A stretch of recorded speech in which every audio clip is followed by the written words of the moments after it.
Alrighty, I'm here with Robert and BW. Can you guys introduce yourself a little bit? I'll go first, man. I'm a boomerang back from big cities, New York and LA. I was raised in Wichita, Kansas.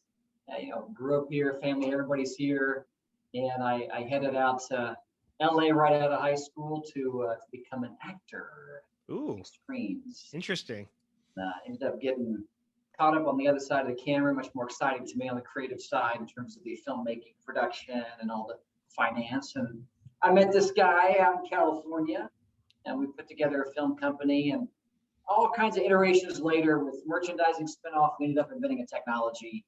And 15, 20 years later, I'm back in Wichita, boomerang back because of this horrible pandemic, and also the beautiful daughter that I just had. It's very, very beautiful.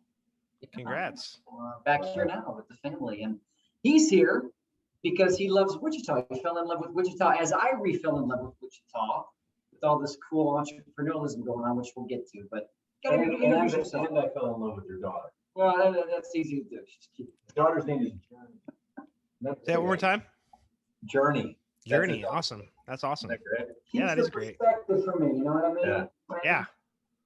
Yeah. I'm a very mushy uncle. So yeah, as you said, we met in Los Angeles. So entertainment was my first career, and when we decided to build out this software entrepreneur venture just 2 years ago. Mm-hmm. BW at first we weren't thinking we were going to move it here, but when he came back, he's been kind of poking me for years to say, you really got to come out to Wichita and check out what's going on there. I'm like, yeah, it's all right. Sure, one day. I'd be kind of snobby Californian about it. And then it was when he really started his family out here that I came out to visit him for that reason. And he started taking me around Wichita and getting to meet people, and I was really astounded by the right time, right place kind of vibe, like the stars aligning, where there's such a fertile field here right now for growing entrepreneurship. Not that it hasn't been here before. Clearly, there's a history of entrepreneurship in Wichita, but for software, for tech, there's this new vibe going on here, and I'm thinking, wow, we could actually create something really special for Wichita, and that just gets me really excited. So I'm a transplant now. I've moved here. Well, welcome. Go ahead. You were entrepreneurs. We own a tech company. We own a tech company. Say that. So the company you guys started, just I guess tell us a little bit about that, and we'll start from there. Yeah, no, go ahead. Well, okay, so it's called Knowledge as a Service, and the notion behind it is to deliver knowledge in a way that actually works. Because right now, the learning industry is actually depleting people of self-respect. It's disempowering people. It belittles people, especially in the corporate world, particularly there, because people get disempowered, cannot possibly take on training and remember it. And then they're expected to go out and perform. And it's really, it's a mess. And it actually ends up draining companies from their bottom line. So there's a huge number of problems that aren't usually identified, because we all think, well, we just got to take our training. It's just the way it goes, Sure. And then you go out to perform and you wonder why there's no attribution. There's no return on learning. And as a result, the learning organizations in big companies in particular are just cost centers that disempower people for a living.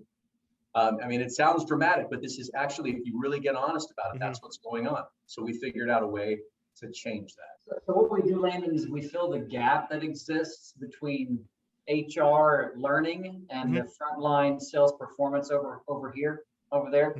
so that they're talking, they're connected, there's data that's being transferred in real time back and forth. That's the only way to optimize the performance in the human, which it really is all about behavior change. And if you're doing real-time repetition throughout the day, you're able to build habits and actually change behaviors. You can't do it the way it exists now without our technology, is the way that we're holding that forth, because we've gone through the clinical trials and we see what's out there in the market. And we got big clients telling us that we're the only ones doing it. So we're humbled by that, and we're excited to make a market out of Wichita to grow this puppy straight up. Sure. So what was the inspiration for this? So you kind of had a history in kind of the media or entertainment industry. How do you come across this? Because I work for Coke Industries, And I do those trainings you're talking about. They're due every 6 months or a year. Our VTAs, you have to go in, you watch the corny animated video, and then you take a little quiz at the end, and then you don't think about it again for a year. So what inspired you guys for that? Just your backgrounds? What was that history? Well, it actually came out of a personal tragedy in my life. I had started out, I grew up with my older brothers, Tommy and Michael, Mhm. and they both suffered from really severe mental health issues, like a really severe case of bipolar. And within a few years of each other, they both took their own lives. Oh, I'm sorry. Yeah, thank you. And so I'm growing up without brothers, right? And I'm trying to reorient my life. And I'm really curious about what is it that has a person change a behavior so that it makes it work, no matter what their hardwiring, because a lot of it's hardwiring, right? But behavior is the other part. And so I went into entertainment and met BW there. Both of us were really captivated by the idea of creating stories that would be aspirational, something that, that might inspire somebody to make changes in their life and their behaviors, right? But what also caught our attention was the way advertising runs Hollywood. So advertising has a very unique kind of storytelling if you think about it. First of all, it knows that you have no time for it. And so it sneaks into the in-between moments of your day. Yeah. Without taking any of your time in order to get like a 30-second value proposition. And then it drops you. And then it comes back again later. And it does it with enough repetition and entertainment value that pretty soon it's branded something in your mind and something falls in your shopping cart. Sure. So Yeah. That was the impetus that brought us to this technology that we now call Ringorang. And Ringorang is its play on the word boomerang. So the idea is to send out a bite-sized piece of knowledge or action, a request for action, and then it comes back with data on what people know and don't know and what they're doing about it. And that loop we empower our customers to take with their employees just for a minute at a time, all through the days, weeks, and months. And what it does is it adds up to habit formation, the exact same way that advertisers do. Sure. Another way to say it, we use gamification and micro learning. We use micro learning because the classrooms they just don't work in terms of retaining information. It falls out. People don't have as long attention spans anymore. It's like a goldfish now, 10 seconds or even less than. So we do the micro, right? In order, because they're short snippets, like TV commercials. Sure. Then we add gamification because there's so much clutter. We have to incentivize people to engage. We do that with making it fun, incentives, of course, and a little bit of competition, friendly competition. And those things, when you add in this ASK methodology that he was referring to, it's a clinically proven formula or method for building habits and changing behavior in the attitudes in the areas of attitude, skill, and knowledge. It's a 3-pillar formula there that actually builds new behaviors through habit formation. It's pretty phenomenal stuff, actually. Sure. Okay. And were these clinical trials and everything, were those going on, or was that stuff that you guys, I guess, developed? How did that process work? Was that stuff already going on and then you kind of grabbed onto it and found an application for it? Or is that something that you guys sent out to have done? Totally it was just, didn't even plan it. It just fell on us and we started running with it. It found us. Yeah. Okay. So we created this prototype when we were in entertainment, and it was really to help. We started working with Coca-Cola to help drive people back to a marketing campaign over and over again through repetition, right? And then it was funny. It was just kind of like happenstance, it seemed. There was a fellow who was the chief information officer at a utility, and he said, "If you guys can get people to go back to a cola campaign over and over again, can you get my IT employees to go to their dang training? We're about to get audited." Sure. We're like, will you pay us? Sure, whatever. So we followed the money, and what it had us figure out was, how do you actually apply this on really serious, complex training? This was about critical infrastructure protection and cybersecurity, right? And we used the same modality and added some change management, project management processes, and the dang thing worked. And we went, whoa! I mean, like, to the point where we had control groups that showed that it worked as well or better than classrooms. You could replace a classroom with it. So that was when the U.S. Department of Energy got hold of us at the utility, and that's where the clinical trials happened. Ah, very cool. Okay, very cool. So we were fortunate enough to have money from the government Hmm. mixed with money from big energy companies, utility companies, to go out and prove this out, so that it could be part of their, their government reports. And so there's all types of data, these big reports that are out there on the web. Sure. And it was pretty cool to see that we clinically proved that this behavior can be changed. Very cool. Nice. So what kind of behaviors have whatever Coca-Cola, these utility companies, whoever the big companies, what type of behaviors or habits are they trying to instill with these? Like obviously we have our trainings for various things, but what specifically have they asked for? What are they looking for? Well, when the DOE got hold of us, they had a very specific thing they were trying to do, and that we had a few $1 million of grant money that we were working with to overhaul our system and try out something new with customers and utilities. What they specifically were trying to do is get customers like you and me to lay off at the peak times on our energy use at home. So we went to the hottest parts of the southern Nevada desert, Las Vegas, during summertime, and the coldest parts of Michigan during winter. And it was a campaign of educating customers, and these were done through clinical trial designs on how you could just find more ways at home to save energy, when the attitude most people had was, well, I'm doing everything I can, without like screwing up my life. I got to have my AC on sometimes, Sure. things like that. But it turned out that there was a lot more people could do that we just didn't know we could do. And so once we spent 6 to 8 months with those customers, we were able to save between 8 to 22% during the peak times. Wow. And that's what got published. Yeah, it was astounding. Lynn, you asked about the kind of habits that are being formed. We've spliced it into 3 areas that we found are the most critical to driving human performance. And that's it's habits in the areas of attitudes. Like he was saying, is that, I don't have time for this, or I'm not going to move the needle, who cares? Yeah, well, I already know enough about this. Then you got habits and skills and habits and knowledge.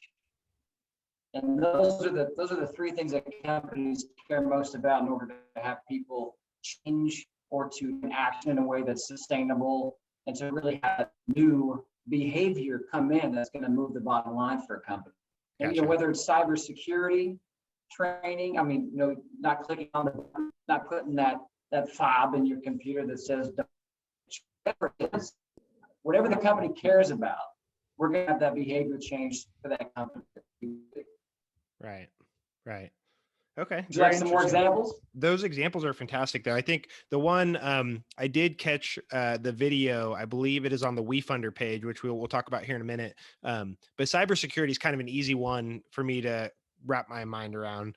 When I first started at Coke 6 years ago, there was a big push for the kind of the anti-phishing stuff. And so we would get those kind of fake emails to see who would click on those or who would fall for that. So I could see how that could be something that this does. And so I guess practically, is this an app? Is this just through emails and text? What does that look like practically for a company to use Ringorang?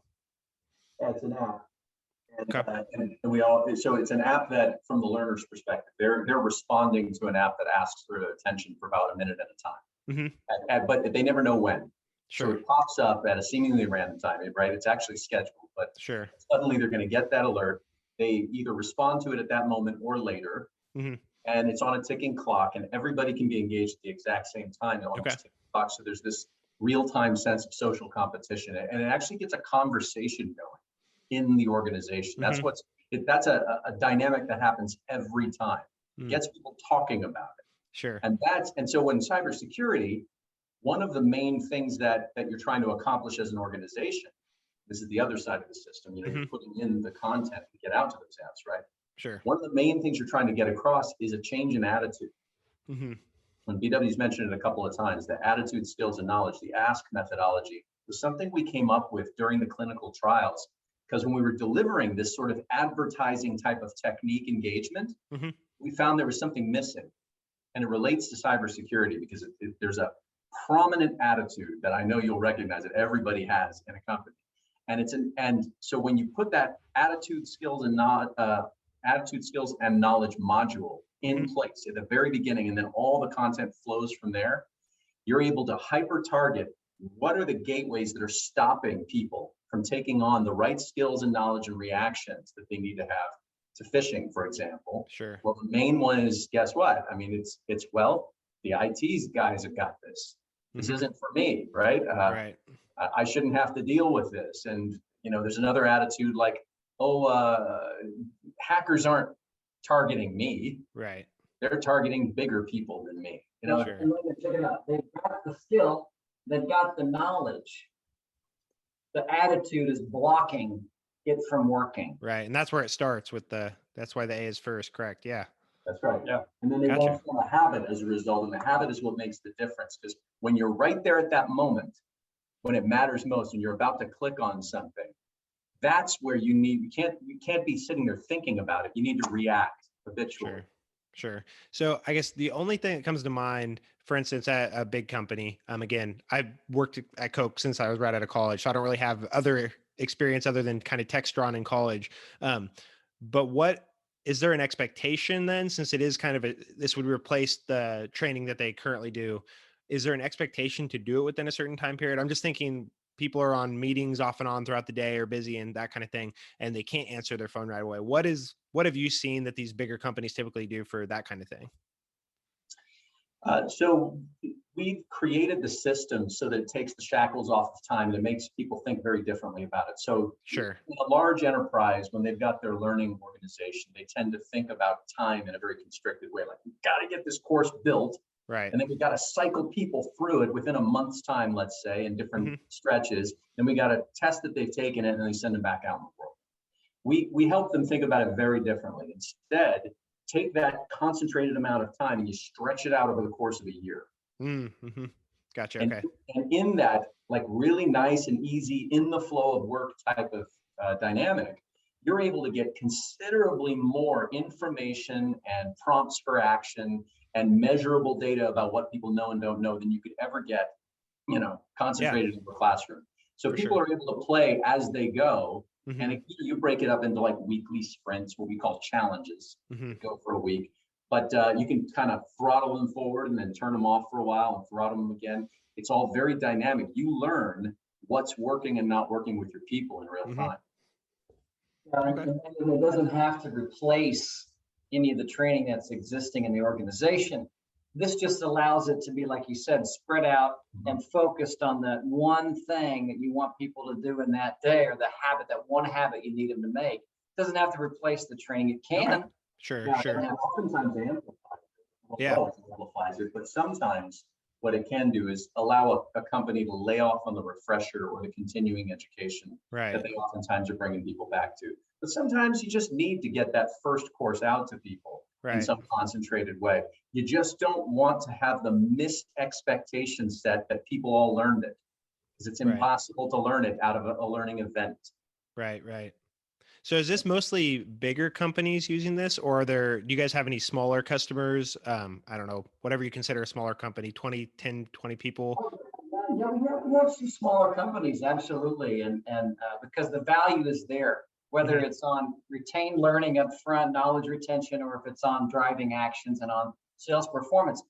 The big companies are going to benefit the most because there's so much of a cost loss of time. So you can measure that at a greater measurement point. So these employees in big companies, you're talking about 40 hours of their life gone to this training that they're forgetting.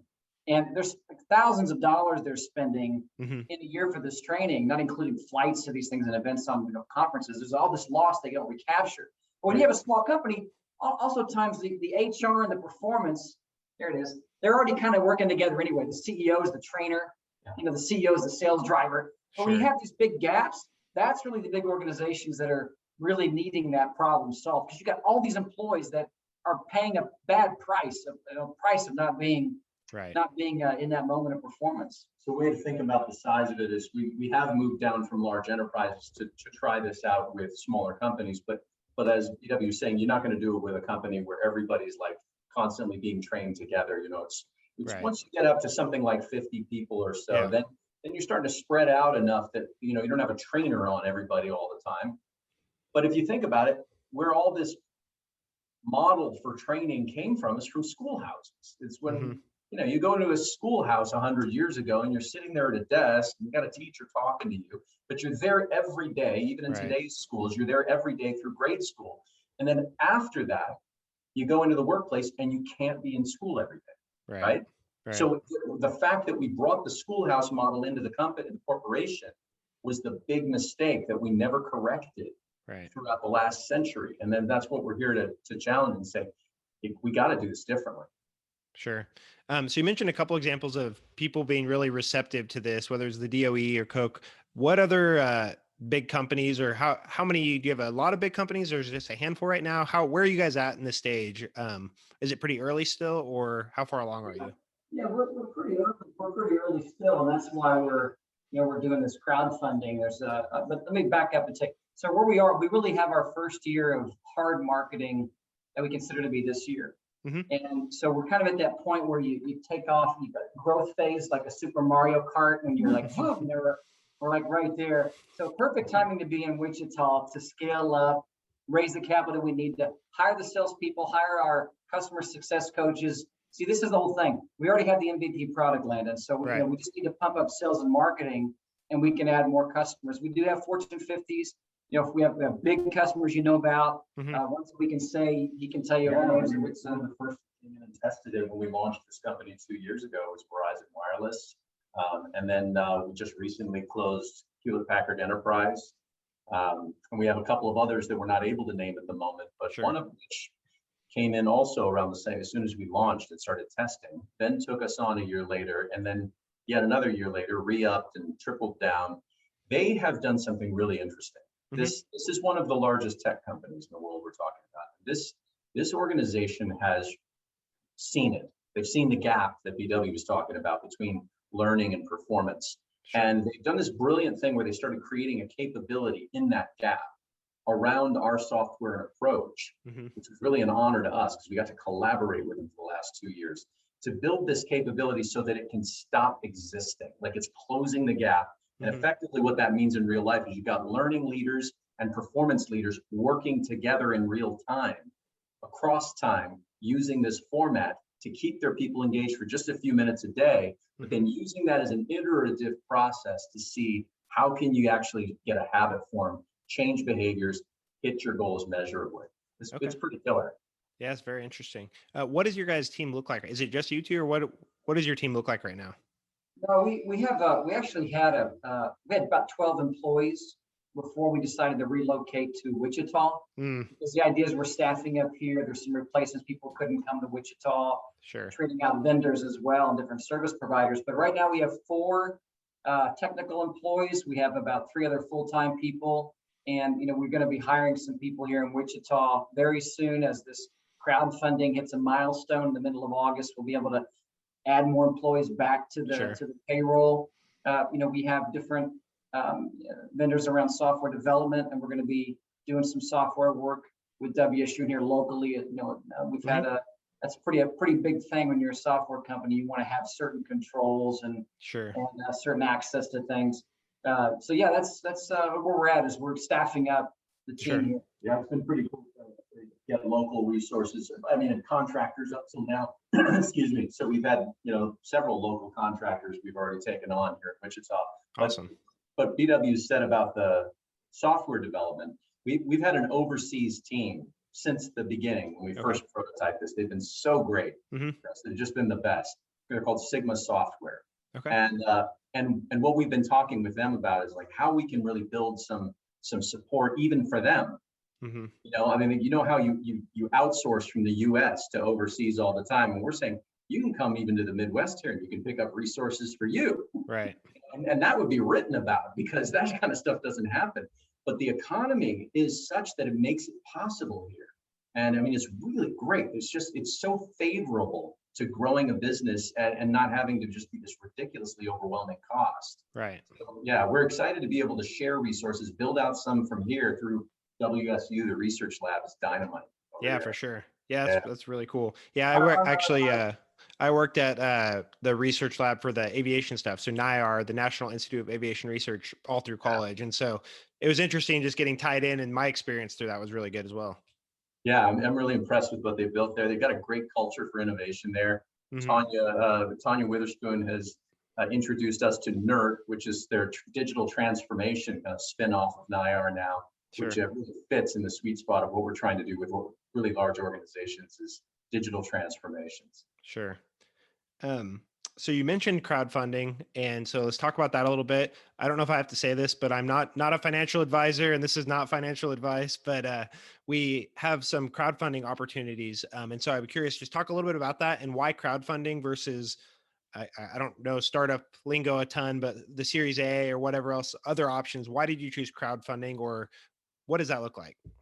Yeah, it's a great question, man. And there's been some new law adjustments the SEC has pushed out around the crowdfunding exemption that now allows companies that raise through the crowd to go up to $5 million versus $1 million Hmm. in a 12-month period. And so with the pandemic causing people to hold on to their money more and people wanting to do less big checks that we found in the retail space of investors, we just saw that the market there for the crowdfunding was growing, Hmm. and it was perfect for us. And it also really fits with our theme around empowering people, empowering Hmm. employees on the product side and actual citizens to be part of deals. This also does a double thing. This also could bring in potential customers for us too, Sure. when you work with the crowd. So there's a lot of potential with the crowd. And the crowd is a very powerful thing. We've seen companies raise millions of dollars recently through the crowd. So yes, we're using the best portal out there, we think, and I mean, it's actually one of the best, arguably out there, wefunder. Hmm. And we're aligned with one of the best marketing firms out there. They're probably number one in the whole country, called Aurora Project. And we just want to go to the crowd because of this new exemption adjustment up to 5 million. And we think that's the way to go. We think that's the way to raise capital now and have a nice pool of people that are behind this movement. It's become a movement to fill the gap and to empower employees. And it's not a normal type of product. And so we think that the crowd will respond to it. Hmm. And want to be part of that. Sure. Yeah, I think it's really cool because I mean, I listen to a lot of, I don't know, startup podcasts and that kind of stuff. And there's always talk, like some of these people are accredited investors. So they have to have $1 million net worth to invest in these private companies or these startups. And so it's cool that there are opportunities like you guys are taking advantage of through wefunder or whoever else that the little guy like me can help invest in a startup company, which might otherwise not be the case. So I think it's really cool. And also too, there's another thing that's personal to me here, Landon, and why I think this is so important, because I'm from Wichita. I love Wichita. My family's owned a construction business. They do work for the city Hmm. all the time. My stamp, my name, my stamp is all over the city, right? Thanks to my mom and pop. So there's a love here. There's roots here, and I'm saddened and upset at the same time that Wichita is not going to be able to fully innovate for entrepreneurs if it doesn't add crowdfunding to the mix. So I believe that part of my reason of being here is to prevent startups from being held down ever again, held back. Sure. Right now, we're not aware of it in Wichita. We're the first ones, I think, to do this at this level. And we're going to do it. And we're going to show people that there's another way to access capital, so that startups they have more options, and that the people know that they can actually get in parallel to the big boys, big girls, get a piece of the action at a very micro investment level. To me, that's power. That's democratizing investments, Land. Yeah, absolutely. I think it kind of plays in, I mean, just the way the world is headed, whether it's kind of the blockchain decentralization of things, it doesn't have to be the big banks or the big boys, or like you mentioned, that it can be the everyday person that, I mean, again, kind of giving the power back to the people. And if there's power in numbers. So I think that's really interesting. And so it's cool. Hopefully, I think through some of those different studies, I think the Chung report is one of them that does kind of an economic studies in Wichita. And then there's been a couple other ones about what is Wichita missing? Why are we lagging behind to, let's say, Omaha or Kansas City or Tulsa or Oklahoma City, similar size towns or cities, but they're ahead economically 5 or 10 years, and why that is. And one of the things was the access to capital was a big thing. And so I think that is a good way to kind of, again, give the power back to the people, but there's no reason we couldn't be the reason these startups succeed. So. Oh, man, I agree with that. Yes. I'll get off my soapbox now. That's right. Good for you, man. I mean, this is what our whole reason for being, Landon. I mean, if you think about it thematically, it's the same thing we're doing with learning. Right. Learning, Absolutely. we're democratizing it. So it's not just, a corporate entity up here that's deciding what they're going to shove into a course and then do a CYA tick the box to prove, if you screw up, they're okay. No. This is to spread it out so that everybody has access to command their own destiny in their job, to command their own destiny in their life. And it helps the business too. So it's democratizing learning, democratizing funding. Sure. And so just to kind of recap real quick. So you guys are knowledge as a service, your product is Ringorang, and you guys are about to crowdfund. So today is August 2nd, 2021. What does the process look like? When does it kind of kick off, or is it available already? This will be out within a week or so. But I guess what's kind of like the minimum? You mentioned microtransaction or micro investing. What's kind of the minimum to get started? How do people get involved? That kind of thing. Oh, thank you for asking. Yeah. So if you go to wefunder.com/KaaS, KaaS, it's the acronym for our name, knowledge as a service. wefunder.com/KaaS, you can actually reserve equity today, the last day to reserve equity before transactions actually occur, probably tomorrow, because we filed Form C. Form C means it's official. You can actually invest and get the equity. But you can go there right now. It's live on there. The page is there. You can look at everything. But tomorrow, when Form C is officially filed, then you can actually invest and transact, and we can start to sell it and offer it to the world. Right now, we can't do that yet because we're a few hours shy. We can only say you can reserve your equity. So people can go there right now and get in on the game right now. Very cool. And by the way, the minimum is $250. That's on the WeFunder 250. site. Okay. And you will be able to use credit cards and debit cards very soon for that, to make it easy for everybody to get in on it. Sure. And there's an early bird phase we're in right now. By the time that this airs, the early bird phase will likely still be in play. Okay. And then once we fill that up, then it moves to a different valuation. So Absolutely. So there's incentive to get in earlier. Yeah. So are you guys, is there I guess you mentioned, I mean, obviously the early bird will go probably pretty quick. Are you running this until you hit a certain number, or is there like a 2-month cap and then you guys will look for other sources of funding? What does that process look like? So we can raise up to $1 million right now, as fast as we can raise it. And once we hit that, we'll need to do audited financials. And then we can go up to 5 million, another 4 million after that. Okay. So, we do want to raise the $1 million in the next 3 to 4 months. And we think that that's the kind of momentum that's possible with Wichita and our other marketing efforts. Just to be clear, Aurora is doing Facebook ads. They exclusively do Facebook ads to drive traffic to WeFunder. Okay. So we'll do the audited financials. We'll go up to as much as we can go until it makes sense not to keep raising at that valuation. So there is that opportune time now, we think, to take a look, and people can afford it, get in and own a piece of a Wichita tech company. That's what we're up to. Most of this money is all of it's going to come back to Wichita, Landon. Sure. Wichita's going to come back here, and also just to be part of that. I think I call it a movement to let Wichita know there's another way to raise money for startups. It's empowering entrepreneurs is really what we're doing here, I think. Sure. That's awesome. I think I understand kind of the process. I think I understand you guys' company and the product a little bit better. What am I missing? What do the people, what do they need to know other than what we've kind of talked about it? Did we miss anything? Well, I'll say this, every entrepreneurial venture, you love your baby, so to speak. It's like, oh, I've got this idea, this offering or this product, and it's just the best thing since sliced bread. And we thought that many times over the history of just trying this out through the clinical trials, wondering if we were going to make a business model out of it, et cetera. And then finally, a couple of years ago, the market started telling us things about our product that we didn't imagine. And that's what's so cool. When I try to put myself in the shoes of someone who was born and raised in Wichita, I'm just a brand new transplant here, so I'm just getting to know it, right? But what seems so cool to me for Wichita is like, this is broadcasting a transformation that some of the biggest companies in the world have already taken on, not just because they think it's a cool product, but because they realize there's a total flipping that they need to do of that cost center I told you about. If you think about how learning in HR is a cost center, right? What they're doing with our products, they're flipping it. so it's no longer a cost center. It's now a performance driver. That's a total paradigm shift. Sure.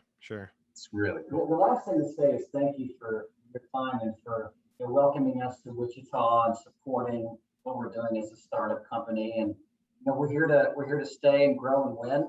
And shout out to Jordan Walker, our new marketing director here in Wichita. She's awesome. And yeah, you're going to see a lot of news on us. So follow us on Facebook, follow us on LinkedIn. Let's connect. And if you want to join us through the crowd, let's do it. Absolutely. We'll share all the links, share your socials, share the Yeah. WeFunder link, and yeah, let's get Wichita booming some more. I think you were correct.